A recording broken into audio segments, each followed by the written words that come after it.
अकेला सुन के बड़ी अजीब लगता होगा ना, कि मतलब अपना कोई नहीं। हाँ मेरे दोस्त, अपना कोई नहीं। अकेला एक ऐसा शब्द है जिसके सुनने के नज़रिए हर इंसान के अलग अलग हो सकते हैं। किसी के लिए अकेला रहना अवसर हो सकता है, तो किसी को अकेले रहना जेल हो सकता है।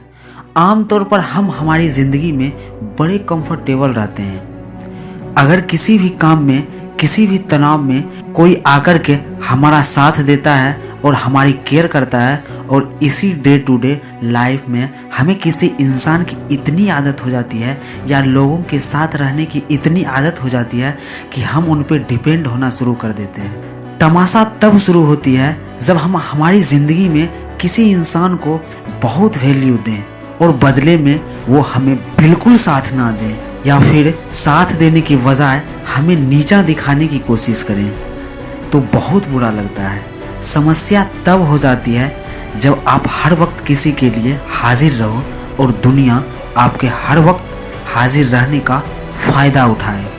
इतना किसी के लिए हाजिर नहीं रहना चाहिए कि यह दुनिया आपको मुफ्त का समझने लगे। हैप्पी रहने का सबसे बड़ा फॉर्मूला है कि अकेले रहना सीखो। ज़िंदगी में बहुत आगे जाना है तो इसका सबसे बड़ा मंत्र है कि अकेले खुश रहना सीखो। आपको इतना किसी के लिए अवेलेबल नहीं रहना चाहिए। इस ज़िंदगी की सबसे बड़ी खोज खुद को खोजने में है। खुद को क्या पसंद है, खुद को क्या ना पसंद है, खुद को कहाँ पहुँचना है, क्यों पहुँचना है, इसका डिसाइड करने वाले आप होते हैं, ना कि ये स्वार्थ में लिपटी हुई दुनिया। मानता हूँ कि इंसान एक सामाजिक प्राणी है, लेकिन समाज ही किसी इंसान का दुश्मन बन जाए तो इंसान को क्या करना चाहिए? मेरे हिसाब से तो समाज से लड़ने के बजाय शांत होकर ये सोचने की ज़रूरत है कि हमारे लिए समाज से या इस दुनिया से लड़ने से ज़्यादा क्या ज़रूरी है।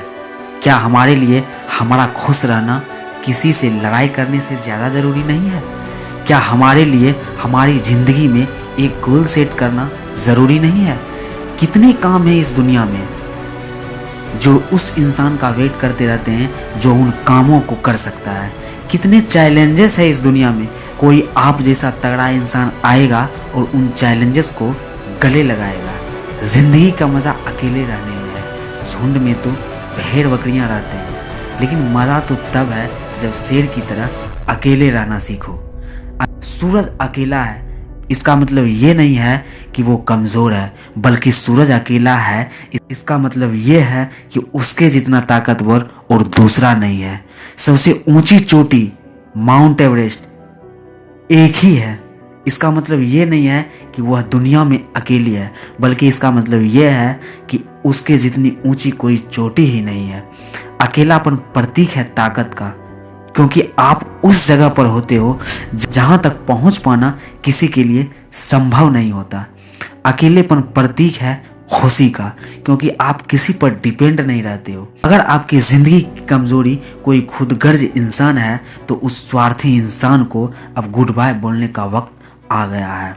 अगर आपकी नींदें खराब कर रखी है किसी धोखेबाज इंसान ने, तो उसको गुड बाय बोलने का समय आ गया है। This is the time for change.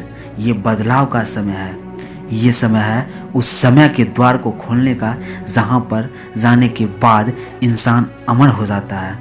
अकेलेपन को साम्राज्य में बदल जाने वाली कहानी कहलाएगी वो, अगर आपने आज वो अकेलेपन को सबसे बड़ा साथी बना लिया तो। एक बार फिर से कहना चाहूँगा, अकेलापन मजबूरी नहीं मौका है, और इस मौके को अपनाने के लिए पूरी ताकत लगानी चाहिए। अगर आपके अकेलेपन का कोई मजाक बनाता है तो ज़रा उसे ये बताओ कि जिस भीड़ में तुम खड़े हो उसमें तुम्हारा अपना कौन है। अकेले रहना सीख लो मेरे दोस्त। ज़रूरी नहीं जो आज तुम्हारे साथ है वो कल भी तुम्हारे साथ रहेंगे। और अकेले रहने का सबसे महत्वपूर्ण बात यह है कि कोई आपको दूर दूर तक धोखा देना या चीटिंग करने के लिए 100 बार सोचेगा। अपना ख्याल रखिए, आगे बढ़ते रहिए, और इस दुनिया से 10 कदम आगे बढ़कर देश में ही नहीं बल्कि दुनिया में अपना देश का नाम रोशन कीजिए। जय हिंद, जय भारत।